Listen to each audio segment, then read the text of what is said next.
Did you know you can make kontomire stew with vegetable oil? Well, if you do not know, then let me show you how to make this delicious kontomire stew.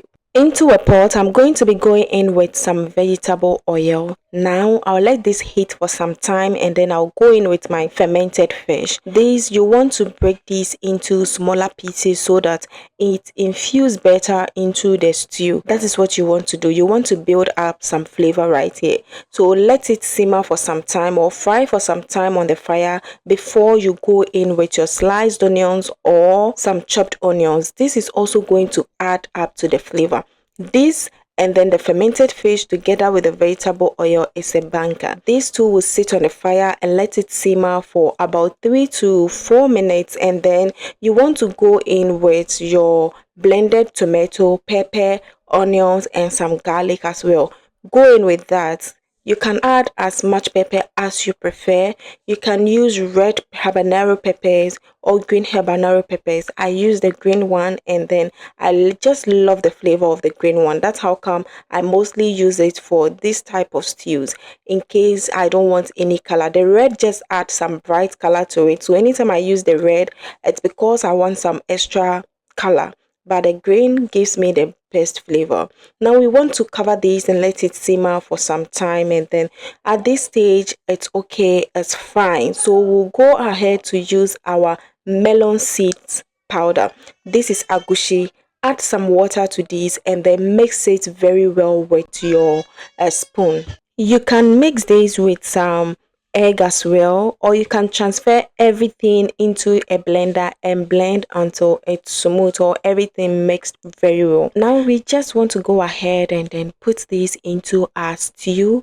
You want to put it in the stew bit by bit, and you know one thing, when you put this into the stew, do not stir immediately. Before you add it to the stew, make sure you add a little salt to that.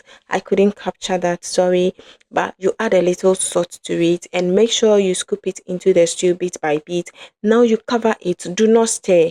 Cover it, let it simmer for say 3 to 5 minutes, and then now you stir. By then it has formed and it will give you this egg vibe, scrambled egg vibes. Okay, so this is what we want. It's just okay. I went in with my cowhide, which is also the willy we all know, and I'm going to stir this and I'll leave it to simmer for a few minutes so the juice from the stew infuse into the wele, and this is just okay.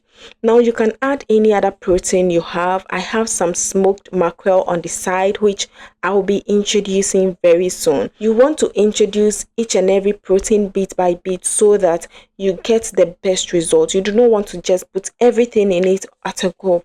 If you prefer that, go ahead and do it, but I just want to add bit by bit. You know that will it takes time to cook, and then I want to do that first. Now I added my seasoning, some salt, some curry powder and some Maggi cube as well.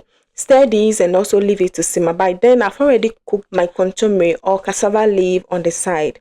Yeah, I've already done that, and what I want to do here is to transfer it into the stew just like this. I want to stir and make sure that everything mixes very well. Now I'll leave this to simmer for a few minutes and it can be served with your rice or yam. And if you want to know how to make this with palm oil, make sure to check the description for that recipe. It will be right there. And thank you so much for watching. Do not forget to like and subscribe if you haven't done that yet, and if you enjoyed this video to the very end. Thank you so much for watching, and I will see you on the next one. Until then, stay safe. Bye.